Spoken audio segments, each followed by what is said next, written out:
مخرجه المعتاد. The exit of urine or feces from the normal exit. Okay? What is the evidence that defecation or urination breaks the wudu?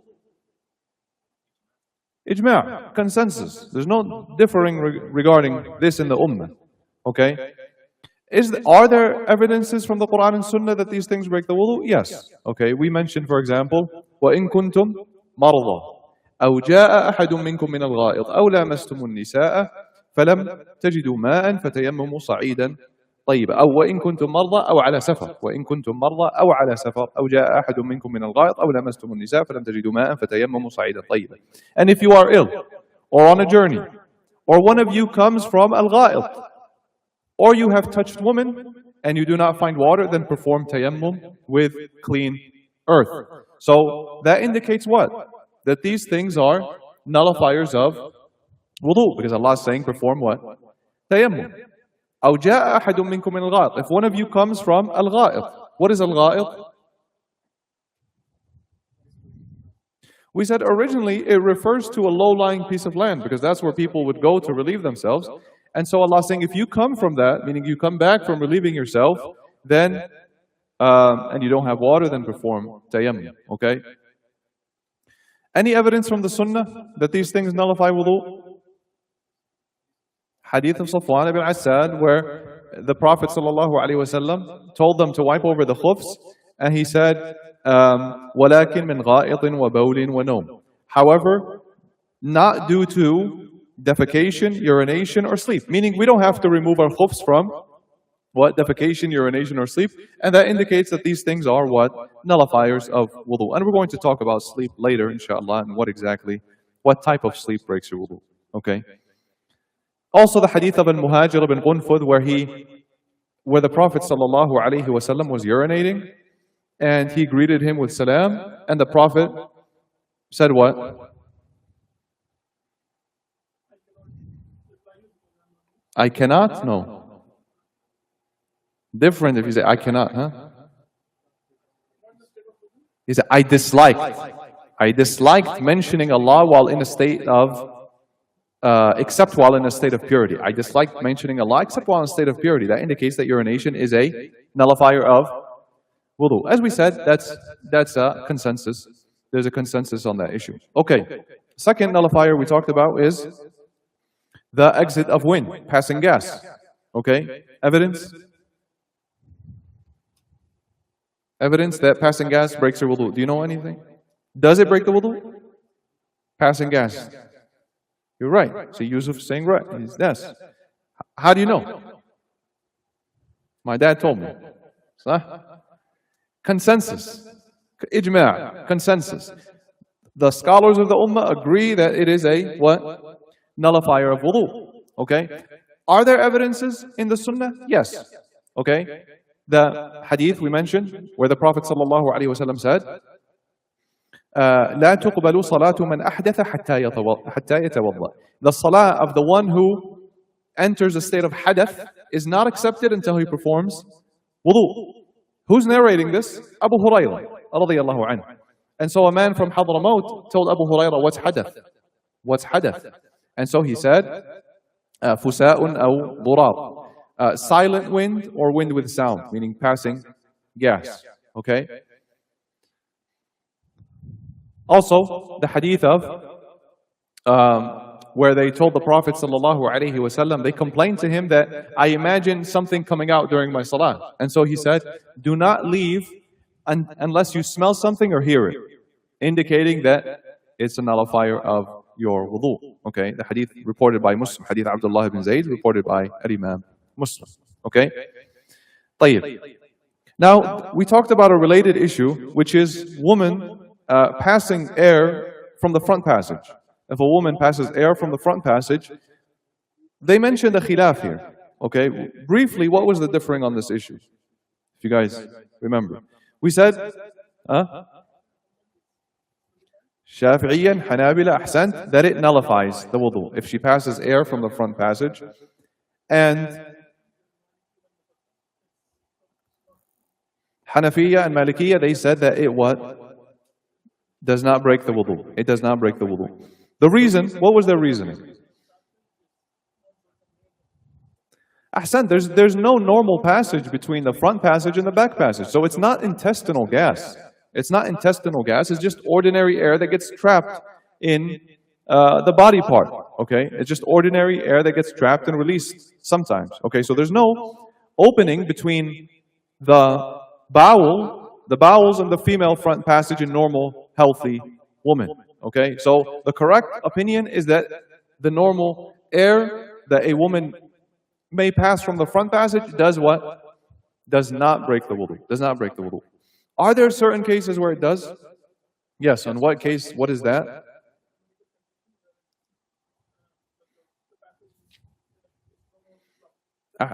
Ahsan. So sometimes there's a medical condition that it's rare, but some women have it, where the back wall of the female front passage and where there's an opening between the female front passage and the rectum.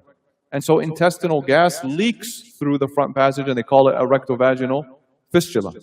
And in that case, if that is the case and gas is passed, then it breaks the wudu. If that's the case, then it breaks the wudu. Okay, because now it's no longer what? Ordinary trapped air. It's actually intestinal gas. Okay, and we mentioned the fatwa of the permanent committee regarding that. Clear?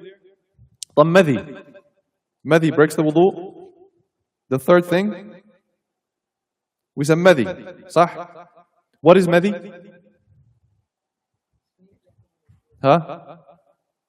Pre-ejaculatory fluid. Okay, we said that, and it exits from both men and women due to arousal. And we mentioned that it is tahir. That it is najis. Madhi is najis, whereas mani is tahir. Okay? And so, does it break the wudu, however? We said it's najis. Does something najis exiting necessarily mean that it breaks the wudu? Not necessarily, as we will see, insha'Allah. But does it madhi break the wudu or not? Yes. Evidence? Before that, ijma'. Consensus, okay? It's an ijma' of the ummah that madhi, what? Breaks the wudu. And some ulama mentioned this consensus. They relayed it, Ibn al-Mundhir, Ibn Abdul Barr, and others. Is there evidence from the sunnah? Yes, the hadith of Ali, where he said that I would emit madhi, and I was too shy to ask the Prophet. And so, what did the Prophet ﷺ say? يَغْسِلُ ذَكَرَهُ وَيَتَوَضَّأ. He washes his private part and makes wudu. He washes his private part and makes wudu. Okay? And we also mentioned the hadith of Sahil ibn Hunayf. Okay? Athar from the Sahaba. Are there athar from the Sahaba? Yes, we mentioned the hadith, athar of Umar ibn al-Khattab. فإذا وجد ذلك أحدكم فليغسل ذكره وليتوضأ وضوءه للصلاة. If any one of you finds that, then he should wash his private part and perform his wudu for the salah. That was a saying of Umar ibn al-Khattab radiyallahu anhu. It's also mentioned from Ibn Abbas and Uthman and Ibn Umar and others. Okay, so madhi nullifies wudu. Okay, brief review. Finally, the final thing that we talked about was al-wadi. Al-wadi. And what is al-wadi?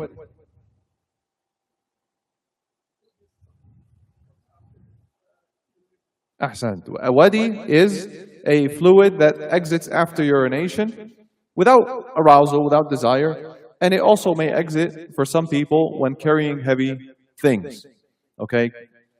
And we said that it's treated just like urine. It's treated just like urine. And it is a nullifier of wudu by consensus. Okay? By consensus. طيب. Let's move on. Yeah, turn it off if it's too loud.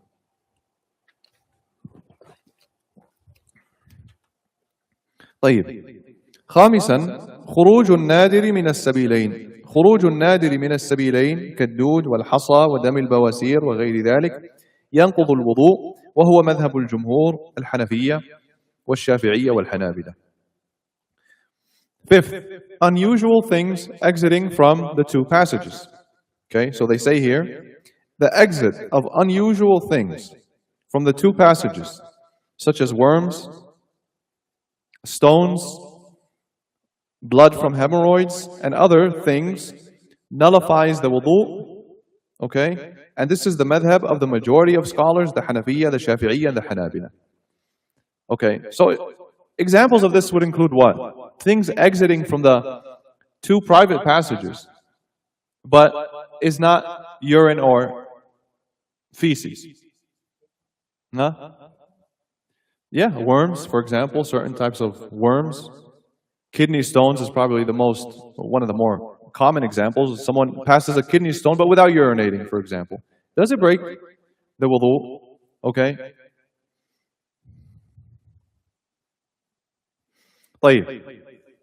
So the ulama who held this view that it breaks the wudu, they reason that even if some of these things may be pure in and of themselves, because we're not talking about things necessarily najis, it may be pure, like a kidney stone. The stone itself is tahir or najis. It's tahir. It's tahir. Even it may have najasa on it, right? If you wash it, but if you wash it, the stone itself is tahir. Okay? And other things as well, right? So they argued that these things, if they come out, usually they don't exit without some moisture or impurity or traces from the passage attached to it. Even if it's a small amount, there still could be trace amounts on this thing that's coming out. Okay? And also, they said, Allah said, أَوْ جَاءَ أَحَدٌ مِّنْكُم مِّنَ الْغَائِطِ. All right? And if one of you returns from al-gha'it, meaning from relieving oneself, they said Allah did not distinguish between what exits normally from the two passages and what exits unusually. Right? So as long as it exits from the two passages, then the ruling remains the same. Okay? So notice here that they said what? This is the madhab of who? Hanafiya, Shafi'iyya, and Hanabila. Who's left out? Malikiyya. What did the Malikiyya say? The Malikis say that wudu is only nullified by what normally exits from the two passages. Okay? So, to them, they give consideration to what exits, not from where it exits. The Malikiyya say it's about what exits, not about where it exits from. Okay? So if something unusual exits from the two passages, then they don't automatically consider it a nullifier of wudu. Okay? Even though they consider like wadi and those types of things like normal things. To them, they consider that normal things. But a stone or worms or something like that, to them that's unusual, and so it doesn't break the wudu. طيب.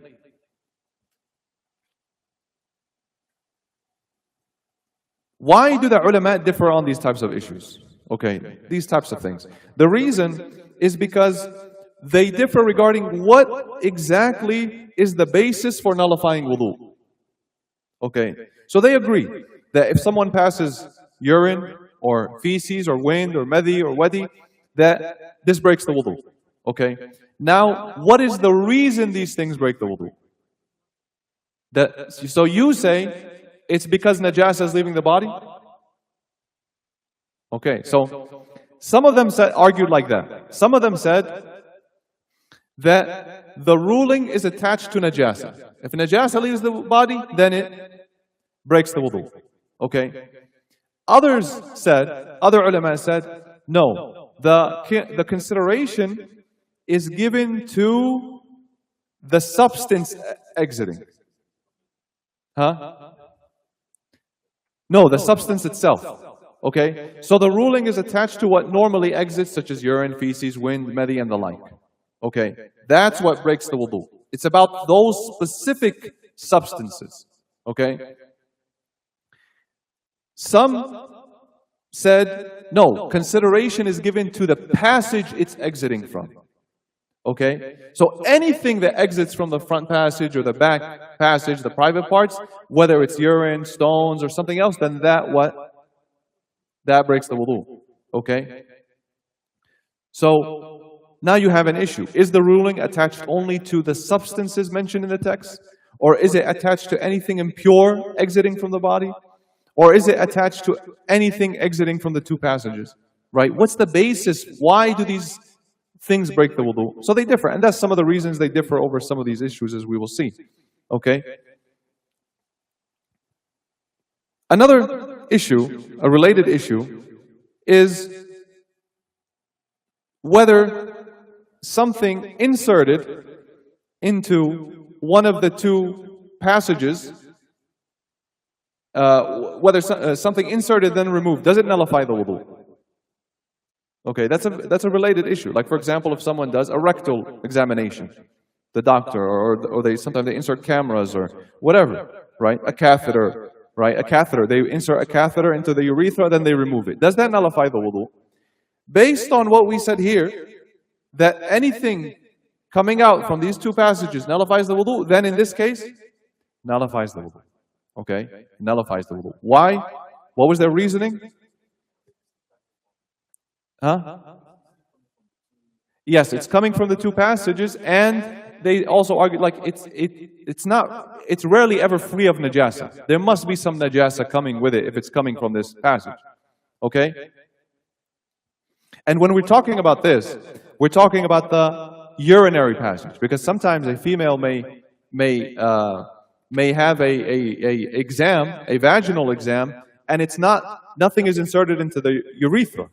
Rather, it's the passage from where the child is born from. Okay, so that's different.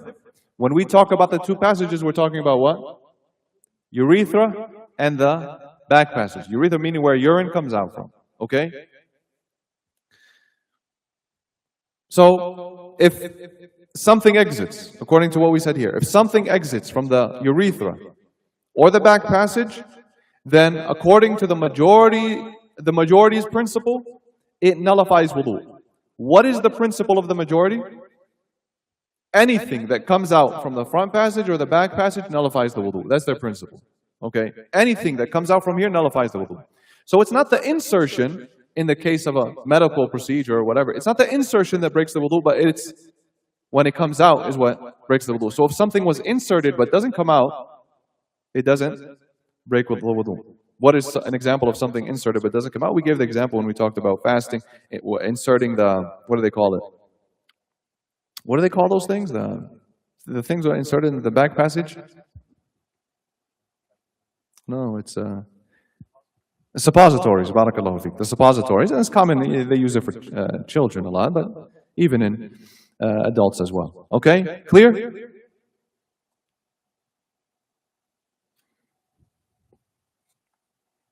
Clear? Okay? طيب. And that's why Ibn Abbas radiallahu anhu, he said, al-wuḍū mimma kharaj la mimma dakhal. Wudu is from what exits, not from what enters. Wudu is from what exits, not from what enters. Okay?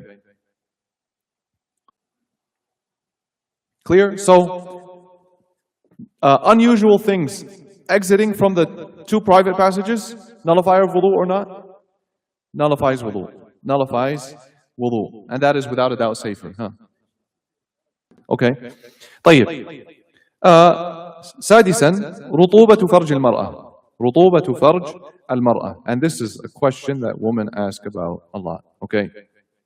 طيب. رطوبة فرج المرأة.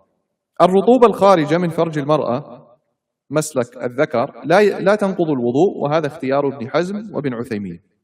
Okay. The vaginal discharge of a woman, does it break the wudu? The normal daily vaginal discharge of a woman, does it break the wudu? It says the vaginal discharge that exits from the private passage of a woman, meaning from the passage of intercourse, does not nullify wudu. And this was chosen by Ibn Hazm and Ibn Uthaymeen. Okay? And it could also be said that this is the apparent position of the Maliki madhab.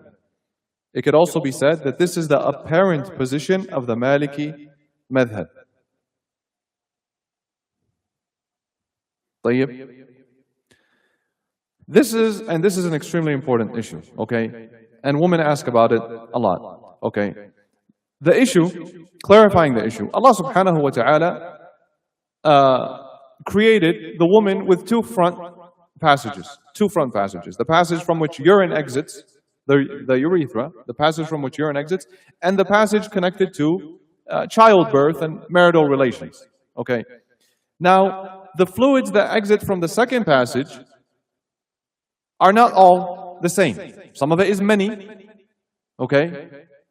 And we said that is tahir, and what is required? Ghusl. Some of it is madhi, and that exits due to arousal, as we said, and it is najis, and it nullifies wudu, okay? Just like the madhi of a man. And some of it are the normal discharge, the normal secretions that occur in ordinary circumstances, okay?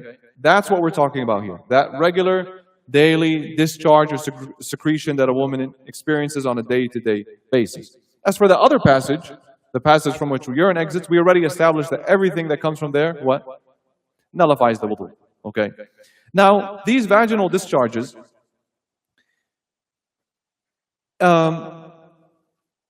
it's normal in women. First of all, we need to establish that it's normal and it's common, okay? And the female reproductive system is lined with mucus tissue, and so as a result, the vaginal secretions occur naturally, just like the fluid of the eye or the mucus of the nose, etc. Okay. So the question now is about these regular secretions that happen, that women experience as part of their normal bodily function. Does it break the wudu or not? Does it break the wudu or not? It should be known that this particular issue is not discussed in the earlier books of the four madhahib. Okay, and that's important to keep in mind. Okay, and you notice here, are there any madhahib mentioned? No madhahib, okay? The fuqaha, earlier fuqaha, when they discussed these vaginal secretions, their discussion was about whether it's tahir or najis. Okay, and we talked about that in the chapter regarding najasat. We talked about vaginal secretions. We said it is, if you guys remember, we said it's tahir. We said it is tahir. And then when we talked about that, we said, now does it break the wudu or not? We'll talk about that later. Okay, that's what we said. Okay? So it doesn't, just because it's tahir, doesn't necessarily mean that it's exiting, breaks or does not break the wudu. Something may be tahir, exit the body, and it still breaks the wudu, such as passing gas. Passing gas, as we mentioned previously. Okay? So in Mawsu'at al-Fiqh al-Tibbi, the encyclopedia of medicinal fiqh, it states, through my survey of the nullifiers of wudu, according to the fuqaha, I did not come across an explicit text from them stating that discharge nullifies wudu. This is important. Rather, this was understood from their discussion of what exits from the two passages. Okay, this is in the encyclopedia of medicinal fiqh. He's saying that I didn't come across texts from the earlier fuqaha talking about this issue. Okay?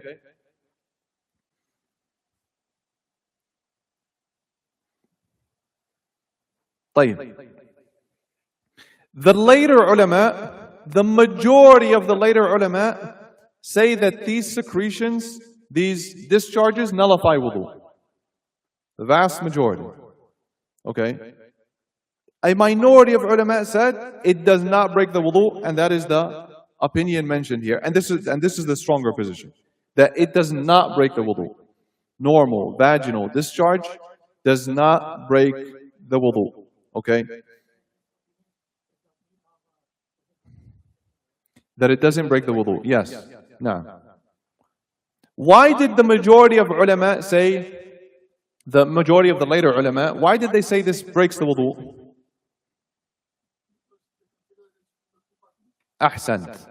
They said, okay, that this falls under things that come from the two passages. However, you should keep in mind that some ulama, especially like the Shafi'i and the Hanabila, when they talk about the two private passages, it includes the passage of intercourse of the woman.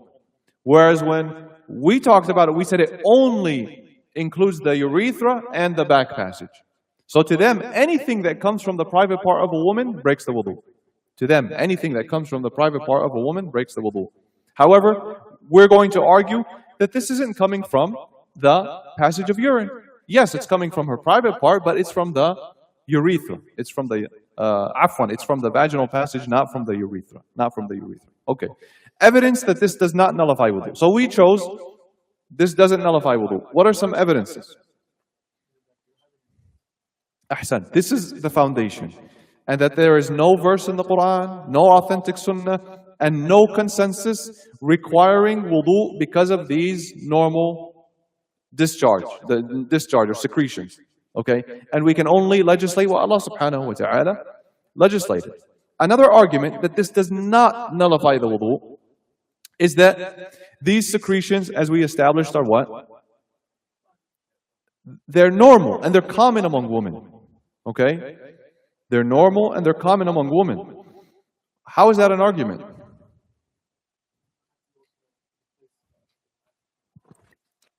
No.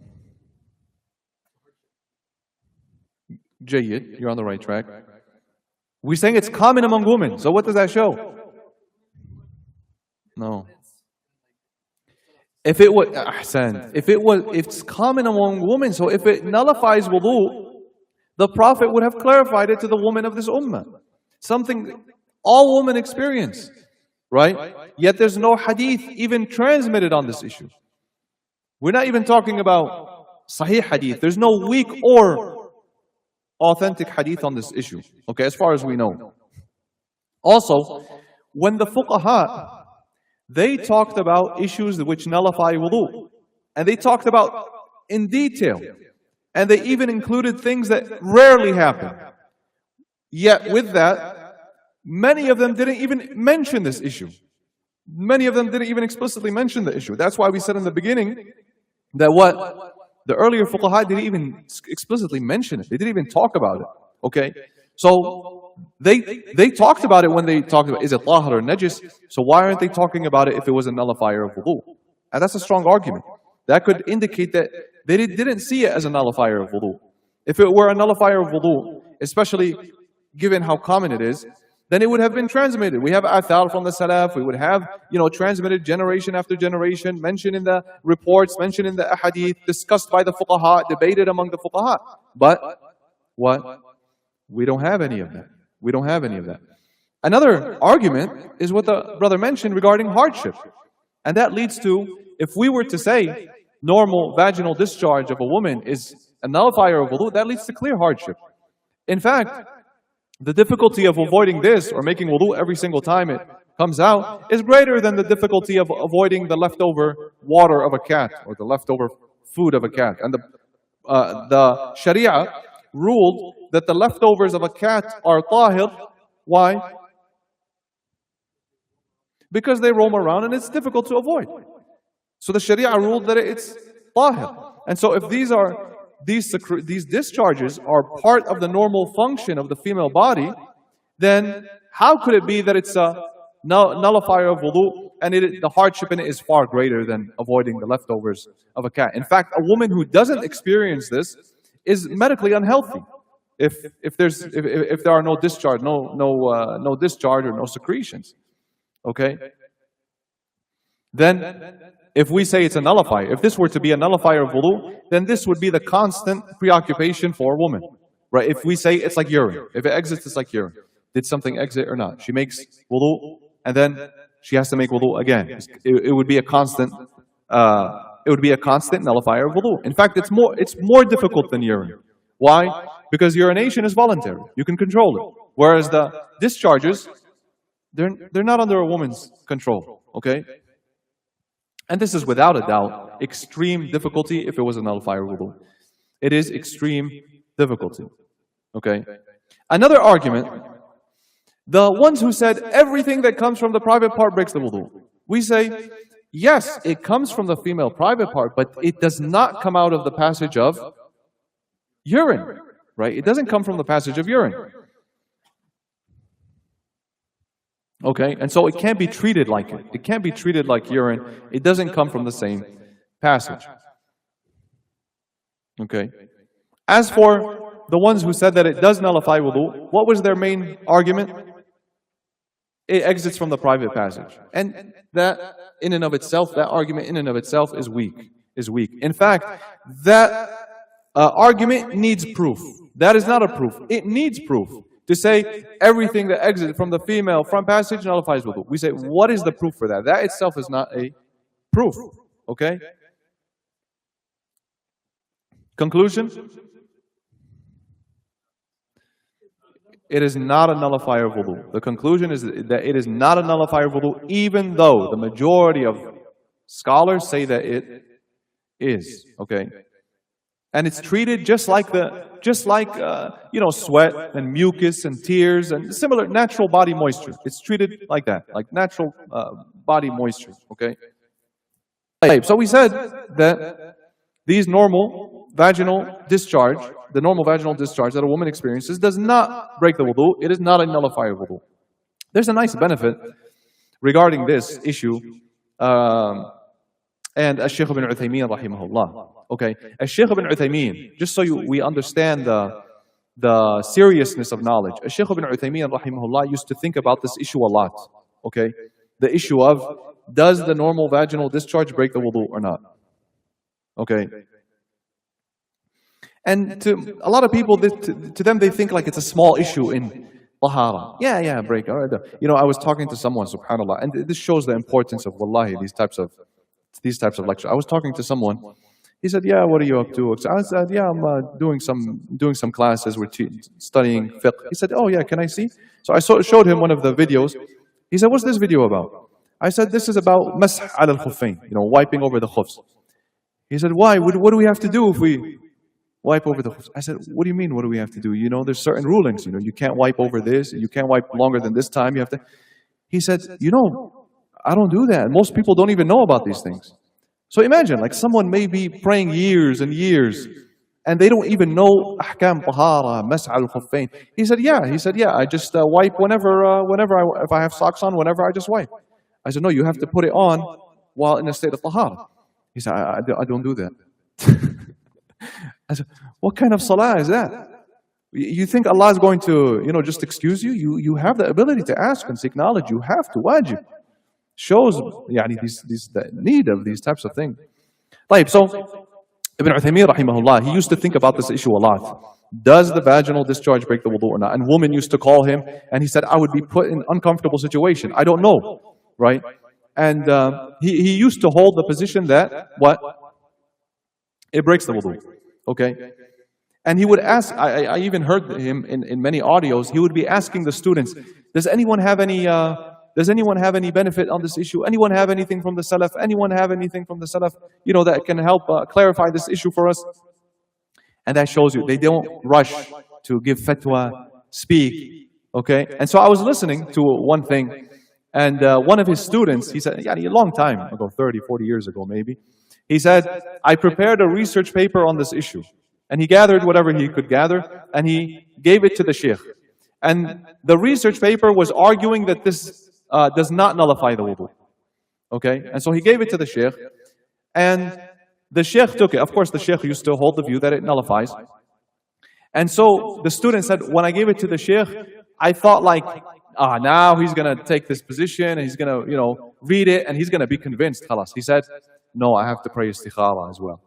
I have to pray istikhara. Look, istikhara is just one fatwa. He wants to pray istikhara for one fatwa. Right? And he said, this student was saying that, just the issue of tahara, and this big alim is saying, I want to pray istikhara first, before I give the fatwa, that this nullifies or does not nullify or whatever. Because they understood the seriousness of speaking about the religion of Allah, religious rulings, right? Not just whatever I feel, I speak. That's their wara', their caution, their fear of Allah subhanahu wa ta'ala, their respect for knowledge. And then you compare that to what you see today, all the TikTok muftis and the losers you see online speak like nothing. Speaking in the religion of Allah like nothing. That's Allah al-afiyah. The ruwaybila, the lowly and the foolish, speaking. That's Allah al-afiyah. And so these types of things, my brothers, these types of things, these manners that we learn from the ulama is more important than the information you get from, fulan says this haram, this halal. No, learn from the manners. the wara', you know, their magnification of the text. That's what we need to focus on. Okay, how they approach knowledge, the fear of Allah, the caution, the wara', etc. طيب. جزاكم الله خير. طيب. We're not finished, brother. Wait. طيب.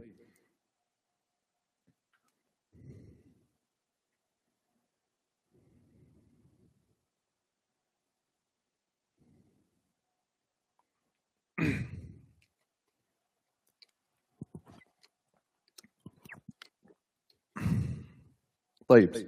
سابعا خروج البول أو الغائط من غير السبيلين. ينتقض الوضوء بخروج البول أو الغائط من غير السبيلين مطلقا. وهذا مذهب الحنفية والحنابلة، واختاره ابن حزم وابن تيمية وابن عثيمين، وبه أفتت اللجنة الدائمة. Okay, so the book says, 7th, urine or feces exiting from somewhere other than the two normal passages.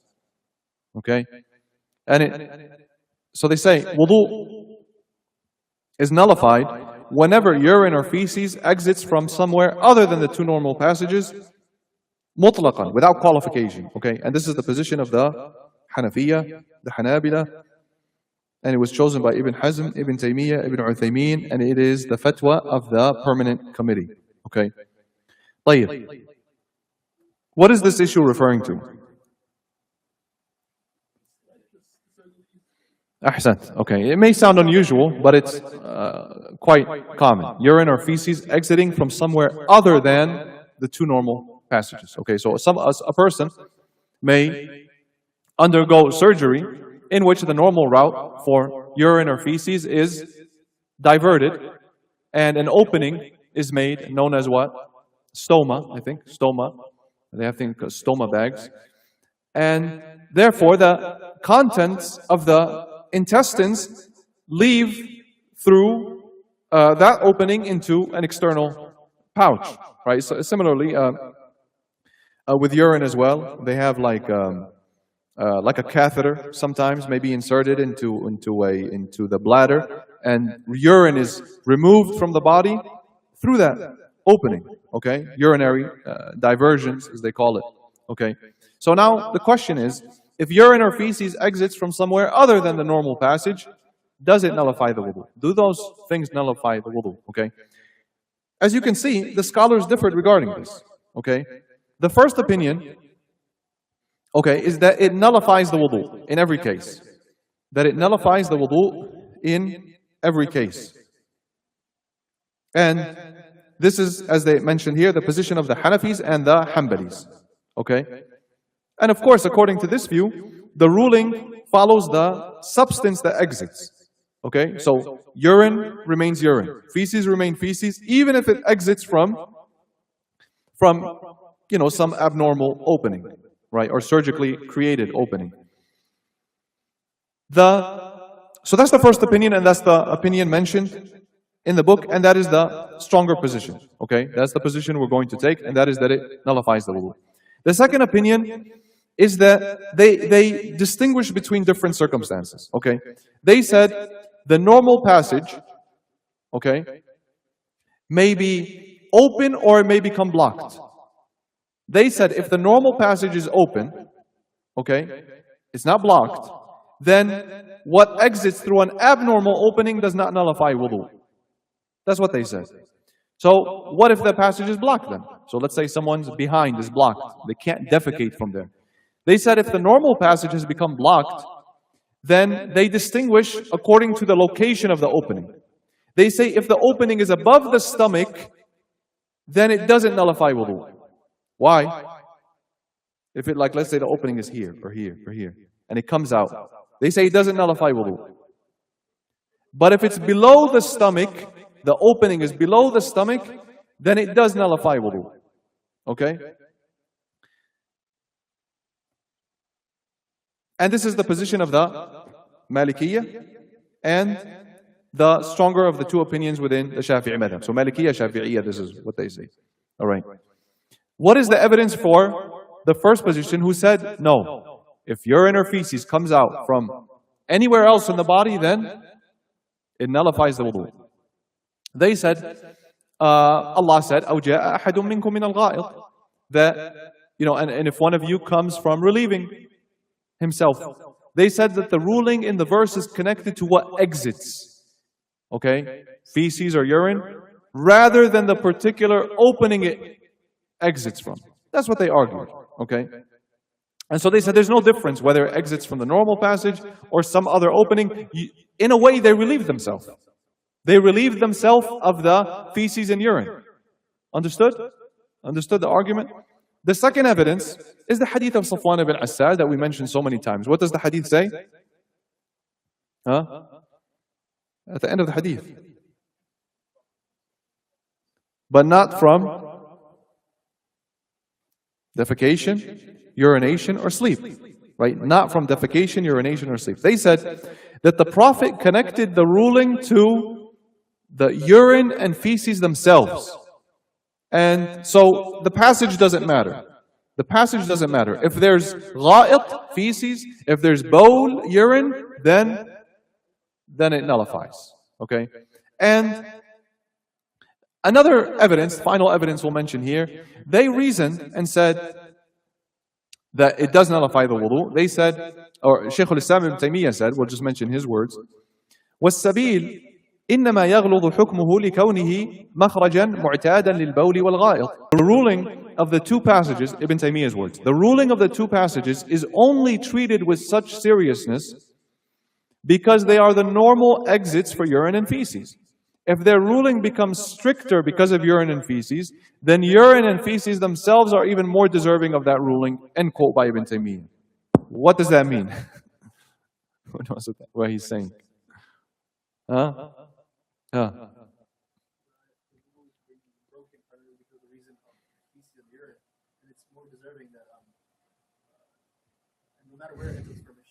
You're on the right track. In other words, the two normal passages where urine and feces come from are not nullifiers because of just their physical location. Right? It's not because of the location of these two passages, but the significance of these passages comes from the fact that urine and feces usually exit through them. So the significance is due to the substance that comes from them. And so if urine or feces exits through another route, then it is appropriate that the ruling follows the substance. That the ruling follows the substance in this case rather than just that specific exit. Right, so it's not just because of the location of that exit, but because of what's coming out from the exit. You understand? And that's a strong reason. That's strong reason. Okay? So, but what about the other opinion? The ones who said, the one who had some detailed position in their opinion, the Maliki and Shafi'iyya. Why did they say, if it's below the stomach, what? Nullifies the wudu, but if it's above the stomach, doesn't nullify. Why did they say that? Ahsan. So they said, if it passes through the intestines, it has turned into bodily waste and so on. And so the alternative opening takes the place of the normal passage because every person, requires an exit through which waste can leave the body. And so if the opening is above the stomach, then that's more like vomit and things like that, not like feces. Okay? But if it's below the stomach, then it's closer to feces, and so it takes the ruling, and so it nullifies the wudu. Okay? And so if it exits from above the stomach, to them it's kind of like burping. They give it kind of like the ruling of burping. Okay? طيب. What is the stronger position?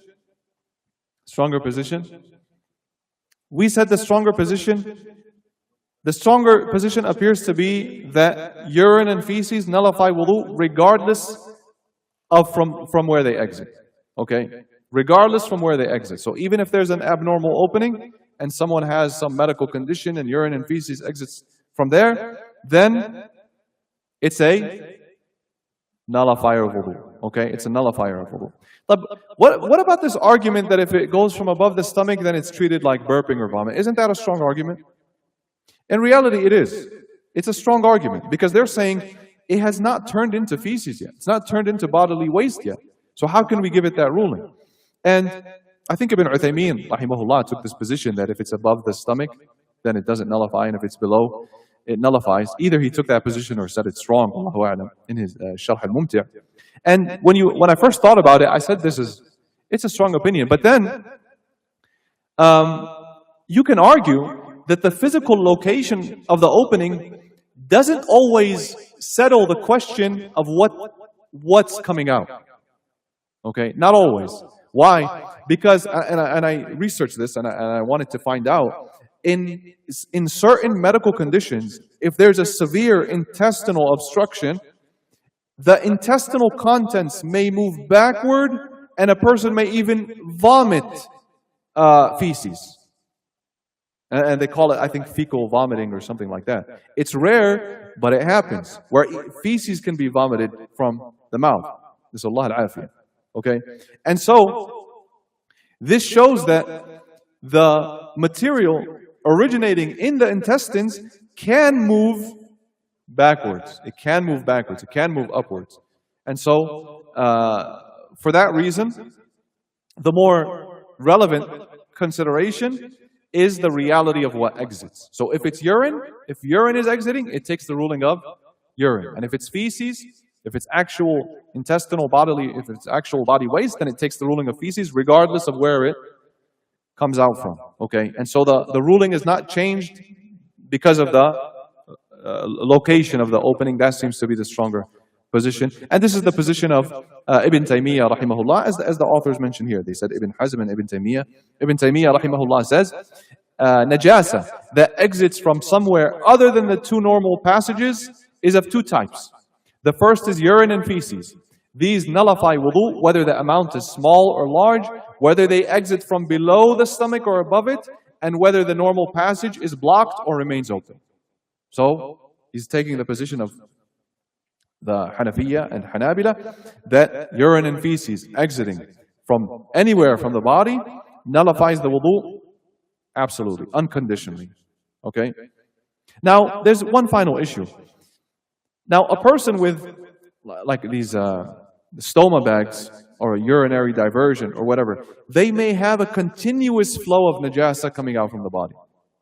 Like they may have a bag here, and the najasa is continuous. And the pouch is collecting the najasa. So, at what point do we say your wudu is what? Nullified. Yes. Because they have no control. It's not voluntary. It's not voluntary. Nasallallahu al-afiyah. If the urine or feces exits continuously, okay, such that the person cannot maintain wudu long enough to pray the prayer, then he takes the ruling of a person suffering from what? Incontinence. Okay? And they call it salasul bawl. Okay? A continuous nullifier. Some people may experience like drops of urine coming out continuously, or continuous gas, passing of gas, etc. In that case, we're going to talk about the ruling of someone like that at the end of this chapter, inshaAllah ta'ala. Okay, it's still the substance nullifies the wudu, but in this case the person is excused because he cannot prevent or control its continual exit. What do they have to do? Do they have to perform wudu every salah time? Do they not? Do they have to perform ghusl every time? Or what? We're going to talk about that at the end of this chapter, inshaAllah ta'ala. Okay? طيب. ثامنا. What time is Isha? Yeah, this is a long one.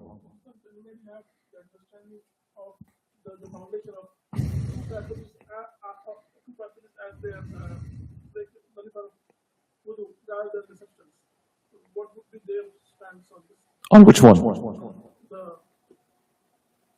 The passage from other side. That it doesn't nullify. Yeah. You're talking about if there's an opening? Yeah, that it doesn't nullify. Yeah, for them. Because to them it's just related to the passage. To the passage. Yeah, some ulama here say, as we said, that it doesn't nullify. Oh, except in, that's why they said the normal passage has to be blocked. You get it? So if it's blocked, then the other passage takes the ruling of the first one. They said if the normal passage is open and then another opening is made, then it doesn't nullify.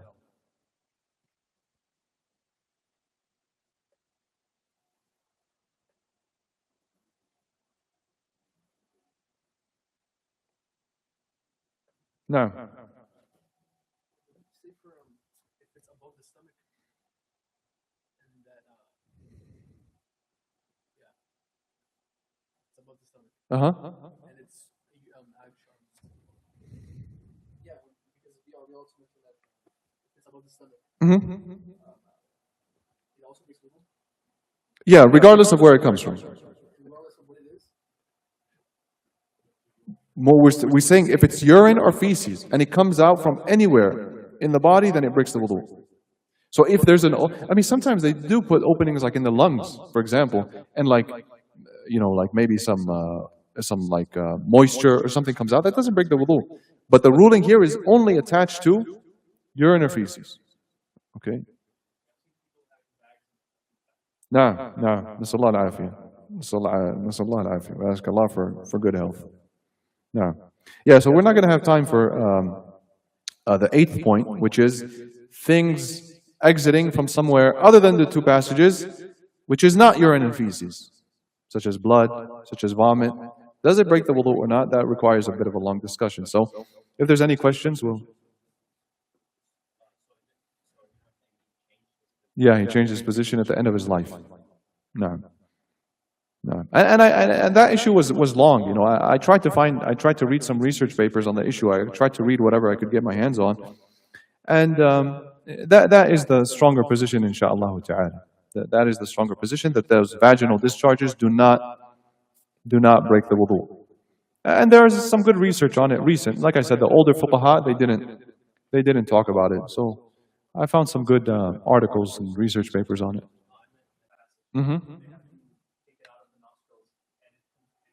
Take what out of the nostrils? Okay, subhanallah, I didn't know that. Yeah.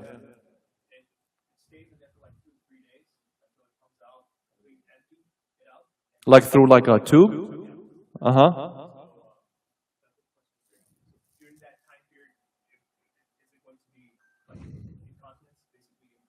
Yeah, absolutely. And during that time period, it's treated like an incontinence, treated like a continuous hadath.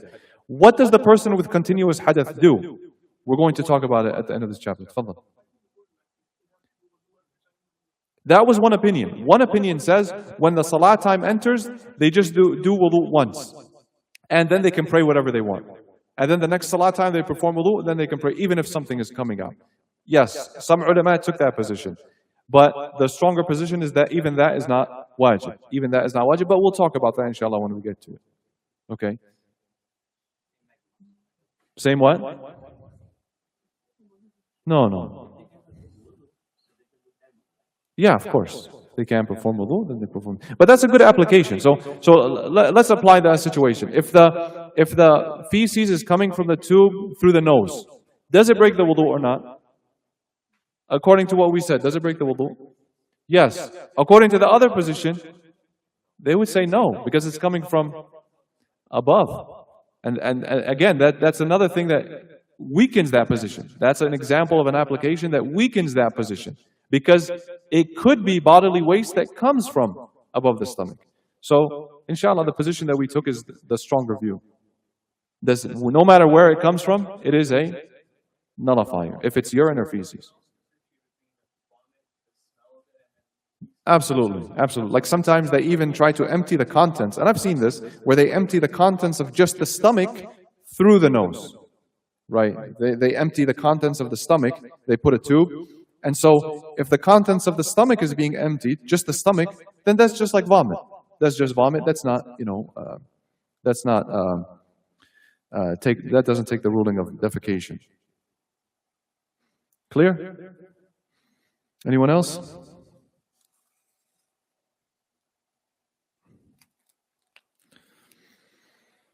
جزاكم الله خيرا وصلى الله وسلم على نبينا محمد وعلى آله وصحبه